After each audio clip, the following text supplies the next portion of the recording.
ನಾನು ಮೈಸೂರು ವಿಶೇಷವಾಗಿ ಮೈಸೂರು ಬೆಂಗಳೂರು ಹೋರಾಟಗಾರರಲ್ಲಿ ಮನವಿಯನ್ನು ಮಾಡ್ತಾ ಇರೋದು ಏನು ಅಂತಂದರೆ, ನೀವು ಕಾವೇರಿ ಹೋರಾಟದಲ್ಲಿ ಸ್ವಯಂ ನಿವೃತ್ತಿಯನ್ನು ತೆಗೆದುಕೊಳ್ಳಿ.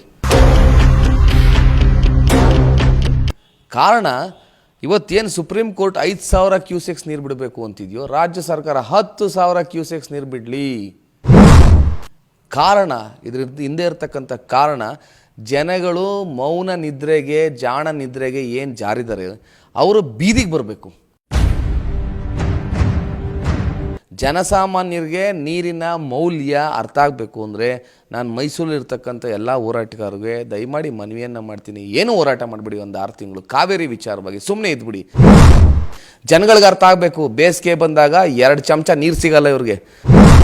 ಆದರೆ ದುರಂತ ನಮ್ಮ ರಾಜ್ಯದಲ್ಲಿ ನಮ್ಮಲ್ಲಿ ಉಗಮ ಆಗ್ತಿರ್ತಕ್ಕಂಥ ನದಿಗಳನ್ನು ನಾವು ಶೇಖರಣೆ ಮಾಡ್ಕೊಳ್ಳೋಕ್ಕಾಗಲ್ಲ, ತಮಿಳ್ನಾಡಿಗೆ ಮೀಸಲು. ಇವತ್ತು ರಾಜ್ಯಾದ್ಯಂತ ಕಾವೇರಿಯ ಕಿಚ್ಚು ಕರುನಾಡಿನಾದ್ಯಂತ ಹಬ್ಬಿದೆ.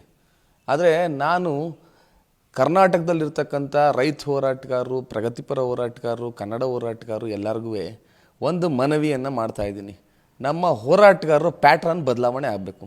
ಏನು, ಬೇರೆ ವಿದೇಶದಲ್ಲಿ ಹೋರಾಟ ಮಾಡ್ತೀನಿ ಅಂದರೆ ಪ್ರೊಡಕ್ಷನ್ ಜಾಸ್ತಿ ಮಾಡ್ತಾರೆ, ಪ್ರತಿಭಟನೆ ಮಾಡೋದಿಲ್ಲ. ಆತನಿಗೆ ಪ್ರೊಡಕ್ಷನ್ ಮಾರಾಟ ಆಗಬಾರ್ದು, ಆ ರೀತಿಯಲ್ಲಿ ಪ್ರೊಡಕ್ಷನ್ ಜಾಸ್ತಿ ಮಾಡ್ತಾರೆ. ನಾವು ಒಂದು ದಿಟ್ಟ ನಿರ್ಧಾರವನ್ನು ತಗೋಬೇಕು. ದಿನ ಬೆಳಗ್ಗೆ ಎದ್ದು ಹೋರಾಟವನ್ನು ಮಾಡ್ತಾ ಕೂತ್ಕೊಳ್ಳೋದು, ಜನಗಳು ಅವ್ರ ಪಾಡ್ಗವರು ಜಾಣ ನಿದ್ರೆಗೆ ಜಾರೋ ಅಂಥದ್ದು, ನನಗೂ ಅದಕ್ಕೂ ಸಂಬಂಧನೇ ಇಲ್ಲ ಅಂಥದ್ದು, ಇದೆಲ್ಲ ನಡೀತಾ ಬರ್ತಾ ಇದೆ. ನಾನು ಮೈಸೂರು ವಿಶೇಷವಾಗಿ ಮೈಸೂರು ಬೆಂಗಳೂರು ಹೋರಾಟಗಾರರಲ್ಲಿ ಮನವಿಯನ್ನು ಮಾಡ್ತಾ ಇರೋದು ಏನು ಅಂತಂದರೆ, ನೀವು ಕಾವೇರಿ ಹೋರಾಟದಲ್ಲಿ ಸ್ವಯಂ ನಿವೃತ್ತಿಯನ್ನು ತೆಗೆದುಕೊಳ್ಳಿ. ಕಾರಣ ಇವತ್ತೇನು ಸುಪ್ರೀಂ ಕೋರ್ಟ್ 5,000 ಕ್ಯೂಸೆಕ್ಸ್ ನೀರು ಬಿಡಬೇಕು ಅಂತಿದೆಯೋ, ರಾಜ್ಯ ಸರ್ಕಾರ 10,000 ಕ್ಯೂಸೆಕ್ಸ್ ನೀರು ಬಿಡಲಿ.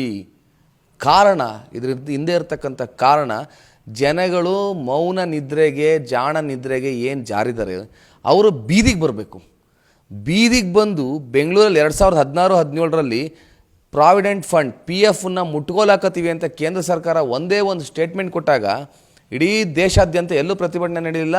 ಬೆಂಗಳೂರಿನಲ್ಲಿರ್ತಕ್ಕಂಥ ಕಾರ್ಮಿಕರು, ಕಾರ್ಖಾನೆಯ ಕಾರ್ಮಿಕರು ಮಡಿವಾಣ ಠಾಣೆಗೆ ನುಗ್ಗಿ ಎಲೆಕ್ಟ್ರಾನಿಕ್ ಸಿಟಿ ತನಕ ದೊಡ್ಡ ಮೆರವಣಿಗೆ ಮಾಡಿ ಸಿಕ್ಕಿದೆಲ್ಲ ಹಾದಿರಂಪ ಬೀದಿರಂಪ ಮಾಡಿ ಅಸಂಘಟಿತ ವಲಯ ಯಾರ ಮೇಲೆ ಕೇಸ್ ಹಾಕಿದ್ರು, ಯಾರ ಮೇಲೂ ಕೇಸ್ ಹಾಕಲಿಲ್ಲ. ಲಾ ಆ್ಯಂಡ್ ಆರ್ಡ್ರ್ ಸಮಸ್ಯೆ ಸೃಷ್ಟಿಯಾದಾಗ ಅದು ಅಸಂಘಟಿತ ವಲಯ ಜನಸಾಮಾನ್ಯರು ನಮ್ಮ ಮೇಲೆ ಕೇಸ್ ಹಾಕ್ತೀರಾ, ನಮ್ಮನ್ನು ಸ್ಟೇಷನ್ಗೆ ಕರೆಸ್ತೀರಾ, 28 ಕತೆ ಕೇಳ್ತೀರಾ, ಬೇಲ್ ತಗೊಳ್ಳಿ ಅಂತೀರಾ, ಇನ್ನೊಂದು ಮತ್ತೊಂದು ಮಾಡ್ತೀರಾ. ಪೊಲೀಸವರು ಬೇಕಾಗೇ ಇಲ್ಲ ನಮಗೆ ಈ ಥರ ಹೋರಾಟಗಳು, ನಮಗೆ ಸಾಕಾಗೋಗ್ಬಿಟ್ಟಿದೆ.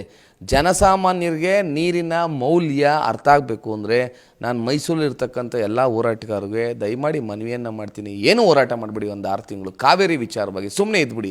ಜನಗಳಿಗೆ ಅರ್ಥ ಆಗಬೇಕು, ಬೇಸಿಗೆ ಬಂದಾಗ 2 ಚಮಚ ನೀರು ಸಿಗಲ್ಲ ಇವ್ರಿಗೆ. 10,000 ಕ್ಯೂಸೆಕ್ 97 ಅಡಿ ಇದೆ, 5,800 ಚಿಲ್ಲರೆ ಒಳ ಹರಿವು, 5,700 ಚಿಲ್ಲರೆ ಹೊರ ಹರಿವಿದೆ. 10,000 ಚಿಲ್ಲರೆ ಕ್ಯೂಸೆಕ್ಸ್ ಇವ್ರೇನು ನೀರು ಬಿಟ್ಬಿಡ್ತು ಅಂತಂದರೆ ಆ ಥರ ಒತ್ತಾಯ ಮಾಡ್ತಾಯಿದ್ದೀನಿ. ಏನಕ್ಕೆ ಅಂದರೆ ತಮಿಳ್ನಾಡು ಹೋಗಲಿ. ಈಗ ಮಹಾರಾಷ್ಟ್ರ ಹಾಗೂ ಆಂಧ್ರ ಪ್ರದೇಶಲ್ಲಿ ಕೃಷ್ಣೆ ಇನ್ನೊಂದು ಮತ್ತೊಂದು ನದಿಗಳಿದಾವಲ್ಲ, ಅಲ್ಲಿ ಉಗಮ ಆಗ್ತಕ್ಕಂಥ ನದಿಗಳು ಅವ್ರಿಗೆ ಮೀಸಲು. ಆದರೆ ದುರಂತ ನಮ್ಮ ರಾಜ್ಯದಲ್ಲಿ ನಮ್ಮಲ್ಲಿ ಉಗಮ ಆಗ್ತಿರ್ತಕ್ಕಂಥ ನದಿಗಳನ್ನು ನಾವು ಶೇಖರಣೆ ಮಾಡ್ಕೊಳ್ಳೋಕ್ಕಾಗಲ್ಲ, ತಮಿಳ್ನಾಡಿಗೆ ಮೀಸಲು.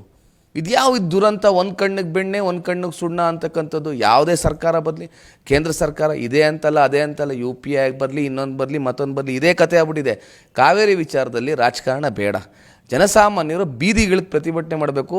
ಅಸಂಘಟಿತ ವಲಯ MLA MP ಗಳು ಮನೆ ಮುಂದೆ ನಿಂತ್ಕೋಬೇಕು, ಕತ್ತಿನ ಪಟ್ಟಿ ಹಿಡ್ಕೊಂಡು ಕೇಳ್ಕೋಬೇಕು. ಆವಾಗಲೇ ಕೇಂದ್ರ ಸರ್ಕಾರ ಕೇಳೋದು ಅಂತ ನಾನು ಈ ಮೂಲಕ ಹೇಳೋಕ್ಕೆ ಇಚ್ಛೆಪಡ್ತೀನಿ.